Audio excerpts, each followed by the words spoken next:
이거 팔아서 강해지는 꼴을 못 봐. 앞으로 더 강해지는 꼴을 못 보기 때문에 예전처럼 서양 투자 자본이 소로스가 들어가서 고문해가지고 이 자기들이 투자한 자본이 이득을 뽑아내고 싶은데 그거가 안 되잖아요.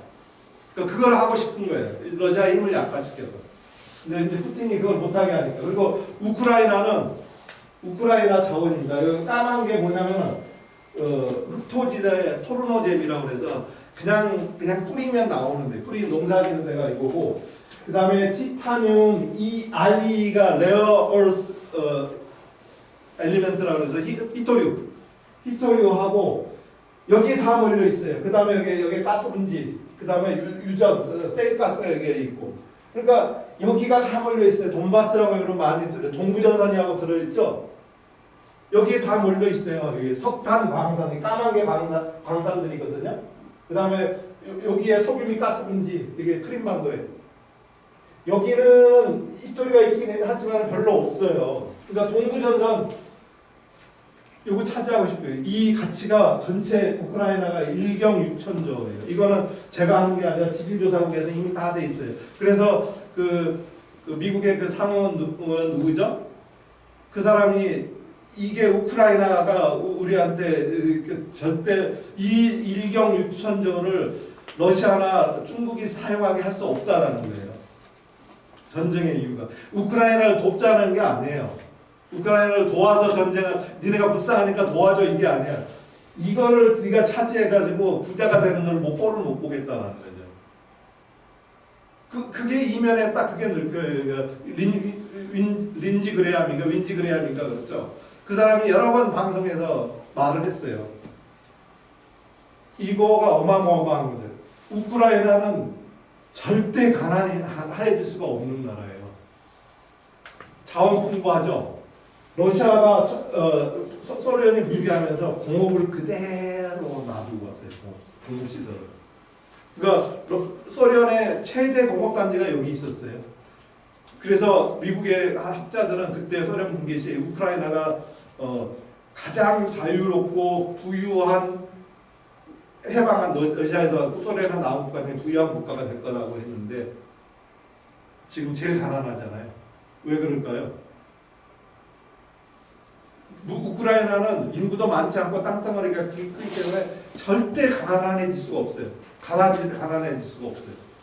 아무리 저기 해도 뭐 때문에 그러냐면 부정부패 때문에. 여기도 올리가르이가 가두 정치인들인데 이 사람들이 땅을 다 차지하고, 그러니까 이 사람들이 뭘 했냐면 무슨 짓을 했냐면은 소련에서 넘은 산업을 완전히 지네가 차지하고, 거기도 이제 바우처 제도를 해서 민영화 했으니까 그걸 차지하고 거기서 부를 소비하고 했고, 두 번째는 그러면 이제 외부 자본이 못 들어오게, 그 자기가 차지한 제조업에 못 들어오게 하고, 그러니까 외부 자본들은 어떻게 해요?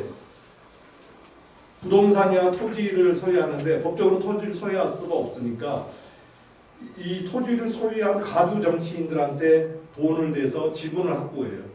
그래서 상당 부분이 우크라이나 땅 상당 부분이 넘어갔다라는 얘기가 그거예요. 근데 그 몽산토나 뭐 이런 데서 했다는 얘기는 확인되지 않은 거고, 제가 확인하는 지분 확보한 자료로는 그런 식으로 가두 정치인이 보유한 땅들 그 회사들을 지분을 많이 외국 자본들이 했어요. 사우디도 많이 가지고 있고 그래요. 그 다음에 다음 접전지가 뭐냐면은 이곳이에요. 여기가 앞으로 최대의 접전지가 될 겁니다. 어디입니까? 북극은 지금 그 야말반도 러시아 서부가 다 여기서 나오거든요. 유럽계 확대가 돼요. 소비 산지가. 이 분지가 이렇게 돼 있기 때문에 여기에 또 광물이 무지하게 많아요. 근데 지금 얼음이 30년 내에 녹거든요. 핀란드가 아무 위협도 없는데 왜 나토에 가입했겠어요? 장기적으로는 여기가 전쟁터다 이거죠. 장기적으로는 이놈을 둘러싸고 지금은 여기에 국경 분쟁이 많아요. 이이젯을 놓고 그거를 나중에 뭐 기회가 되면은 이이젯 제가 다 그려놓은 게 있는데 자기 영토라고 주장하는 게 많아요. 그리고 러시아가 이걸 선점하고 있어요. 북극해 항로도 만들고 있고 얼음 여기에 접한 나라가 6나라가 되거든요. 여기 북극해를 도를 그 나라들이 기후 변화가 일어나서 따뜻해지면 제일 좋은 데가 여기예요. 그다음에 당장 하고 싶은 게 있었어요. 트럼프 대통령 때. 트럼프 대통령 때 우리나라에 트럼프가 와서 뭘 팔아먹고 갔죠? 모르시죠? 세일가스를 팔아먹고 갔어요. 그 전에는 우리나라가 미국에서 LNG 가스를 한 톨도 안 샀어요. 트럼프가 2017년인가 와서 우리나라한테 팔아먹고 간 게 세일가스예요. 그 시점에 그 미국에는 세일가스 산업이 큰 문제가 생깁니다. 팔아먹을 데가 없어요. 유럽은 이미 러시아 파이프라인 가스가 다 들어가 있고 아시아는 카타르 우리가 카타르 거를 다 제일 싸기 때문에 카타르 거를 갖다 썼거든요. 그걸 다 잡아오고 막대한 돈을 투자해서 해놨는데 그때 미국은 어떻게 했냐면 세일가스 나오는 거 태웠어요. 그냥 나오는데 그거를 멈출 수가 없으니까 한번 뚫으면 멈출 수가 없거든요. 그럼 인공위성에서 촬영하면 불나는 게 보일 정도로 태웠어요. 근데 팔아먹어야 되잖아요. 그래서 이제 우리나라 찾아와서 팔러 다닌 게 트럼프였어요. 당장 그게 뭐냐면 아틱 LNG 야만에 이제 러시아는 석유 가스가 두 가지 파이프라인으로 하는 거는 유럽에 팔고 LNG 가스는 딱 두 개밖에 없어요. 세 개. 캄차카하고 야마라고 캄차카가 있었는데 캄차카는 일본에서 가져가고 야말의 요 LNG2가 올해 요런을 오픈하면 어떻게 되냐면 미국의 LNG 산업이 안전히 죽어요. 가격이 싸기 때문에. 그러니까 얘를 오픈해서 팔 수 없도록 해야 돼요. 지금 당장. 왜냐하면 미국 산업이 죽으니까. 그게 뭐냐면 가격이 제가 2020년도에 몇 년 전에도 한번 자료인데 조사해가지고 가스 가격이 미국 순수한 가스 가격이 LNG 아틱 LNG가 0.5밖에 안 되는데 미국하고 멕시코만에서 나오는 거는 세일 가스라 3달러예요. LNB당 3달러예요. 그 다음에 뭐 액화하는데 비용 이런 건 다 똑같고 수송비도 비싸요. 미국은 수송비도. 봐서 태평양 건너서 우리나라까지 올라오고 생각을 해보세요. 얼마나 비쌀 건지. 그 다음에 상납비도 비싸고 금융비만 싸요. 그래서 원가가 싸요. 요 당시까지만 해도 우크라이나 전까지만 해도 우리나라 주요 수입처는 카타르였습니다. 제일 쌌어요. 3.1달러. 우크라이나 전쟁하고 나서 우리나라 가스 수입이 어디로 바뀌었을까요? 카타르에서 생산하는 건 유럽 줘야 되잖아요. 러시아에 거 없어졌으니까 어딘가에 사잖아요. 그걸 어디 갖고 오냐면 호주 거 갖다 씁니다. 호주가 제일 수입이 많아요. 작년에 2023년도 24년 호주가 어떻게 해요? 제일 비싸죠. 그거를 양보한 사람입니다. 그거를 양보하는. 그러니까 여러분 가스값 너무 올랐어. 뭐 2만 원 하던 게 갑자기 8만 원 들어가고 그랬어. 이 얘기만 했지. 저 실체를 모르는 거예요. 가스값 엄청 오르셨죠. 물가가 안 올 수밖에 없는 거죠. 엄청나게 오르고 이게 다 거기에 있는데 이거를 양보했기 때문에 어떻게 해라도 이거를 덜 양보하고 호주 걸 더 샀어야 되는데 이걸 더 갖고 왔어야 되는데 장기 계약을 해놓고도 알았습니다. 형님 해버린 거예요. 그 다음에 이제 이게 야말이거든요. 야말반도거든요. 러시아 가스관이 소련 시대 때부터 만들어졌어요. 이거는 좀 넘어가도록 하겠습니다. 지금 이제 마지막 남은 가스관이 우크라이나를 통과하는 마지막 남은 가스관이 하나가 남아있어요. 올해 연말에 만들어지게 되거든요. 연말에 이제 종료돼가지고 요 가스관 실제 가스 라인 좌표입니다. 이거는. 그래서 어디까지 가냐면 이태리까지 가요. 하나 남은 게. 그래서 슬로바키아나 헝가리 같은 경우는 이게 없으면 물가가 엄청 올라갈 거예요. 그러니까 고민이에요. 어디서 사야 되는데 내년에 팔긴 할 거예요. 어떤 방법으로든지. 그 다음에 이제 LNG를 유럽은 파이프라인을 못 쓰니까 미국이 공급할 수 있는 생산 캐파가 한정되어 있기 때문에 가스는 생산을 확 늘리질 못해요. 늘리질 못하니까 유럽은 써야 되잖아요. 그러면 파이프라인을 못 쓰니까 어떻게 돼요? LNG를 써야 되잖아요. 그 LNG가 어디서 아까 야말토에서 나오는데 유럽에서 가장 많이 수입하는 나라가 어딜까요? 유럽이 수입해 가는데 상당 부분을 어딜 것 같으세요? 어느 나라가 수입할 것 같으세요? 네? 아닙니다. LNG는 수입을 하려고 그러면은 LNG는 액화를 시켜야 되는 수입 출항에서는 액화를 시켜야 되고 액화된 거를 기화하는 시설이 있어야 돼요. 근데 독일에는 그런 기화 시설이 있는 항구가 하나도 없어요. FLU라고 해서 이제 선상에서 하는 거를 최근에 설치하긴 했는데 그게 없기 때문에 갖고 와도 이것을 쓸 수가 없어요. 그럼 어디서 갖고 오냐? 프랑스하고 여기가 어디지?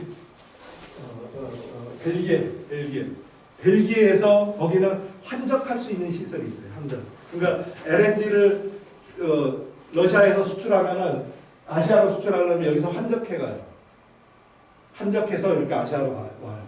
그래서 이 환적항이 여기인데 이 두 나라가 얼마를 수출했냐면 2023년도에 이게 실제 자료입니다. 2023년도에 22.1BCM 밀리언 큐빅미터라고 하는데 우리나라가 1년에 얼마를 쓰냐면은 한 60 큐빅미터를 써요. 1년.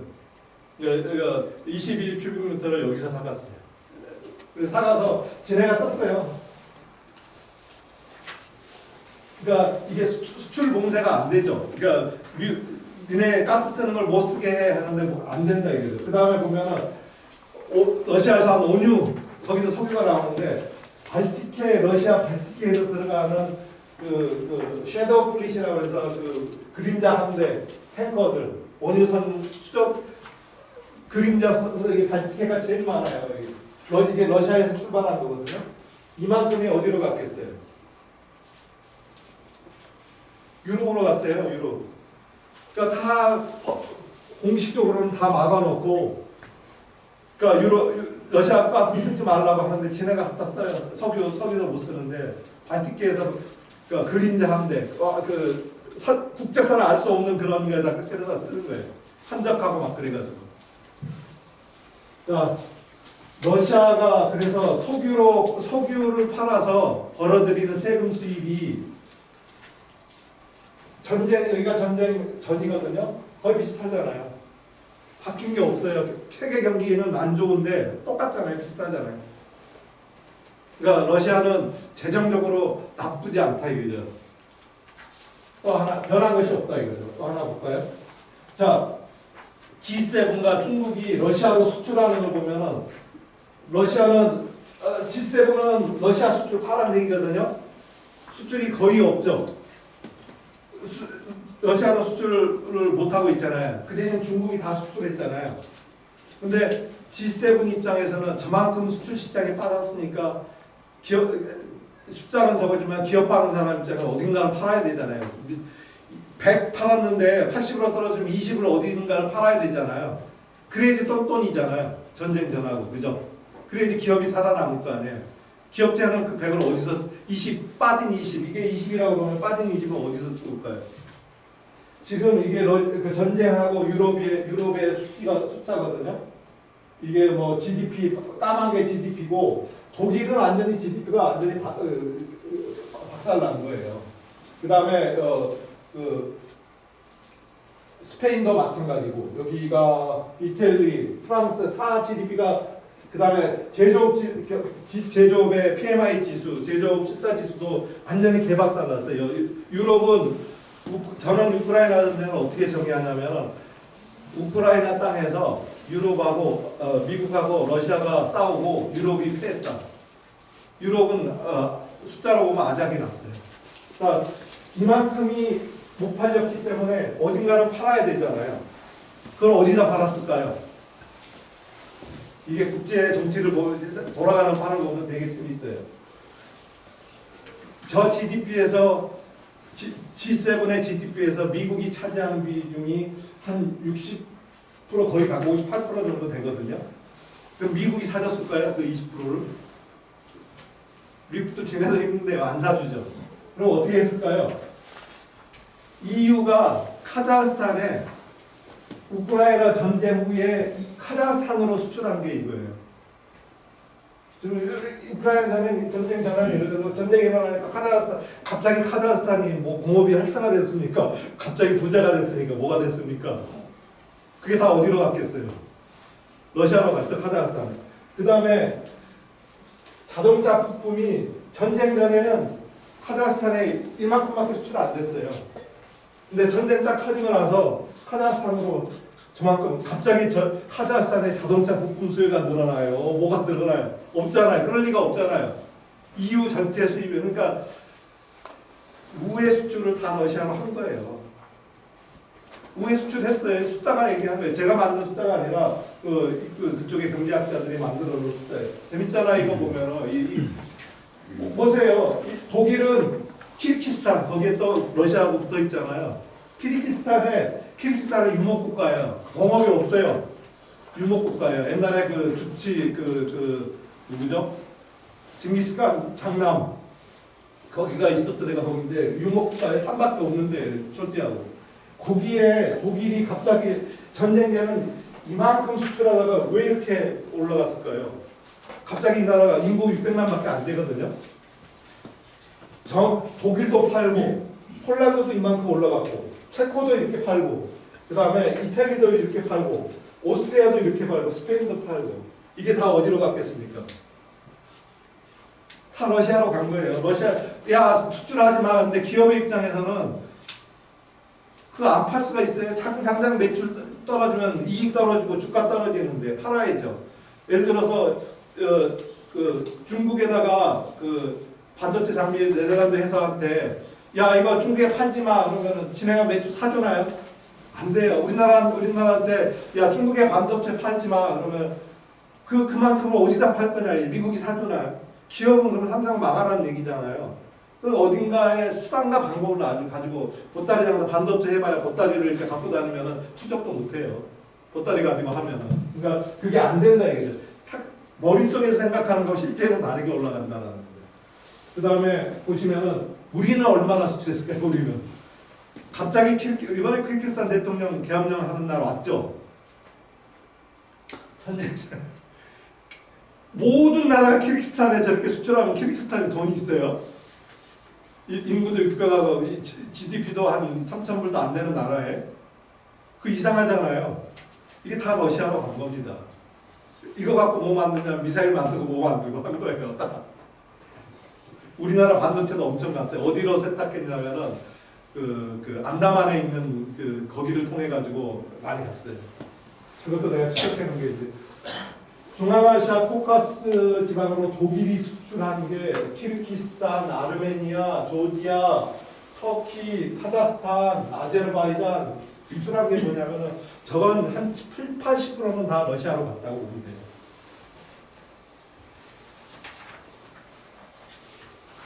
이탈리아도 마찬가지고 아르메니아도 마찬가지고 각 나라같이 살아야 되니까 그런 짓을 하고 있는 거예요. 벨기에도 마찬가지고 헝가리도 마찬가지고 야 너도 하는데 나는 하지 말라고 하면 돼.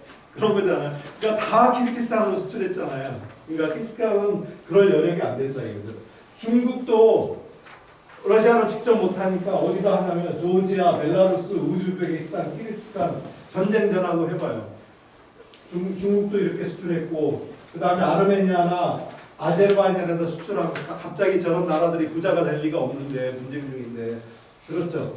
그리고 제재를 했잖아요. 제재를 해서 은행 계정 원가업들을 제재했는데 당좌 계정에 이 빨간 게 제재한 계정들이고 파란 게 제재를 안 한 계정이거든요. 총 당좌 계정의 경상수지를 보면은 2024년 3분기만 해도 91억 달러의 경상수지 흑자를 냈어요. 그러니까 제재가 안 통한다는 거죠. 러시아 입장에서.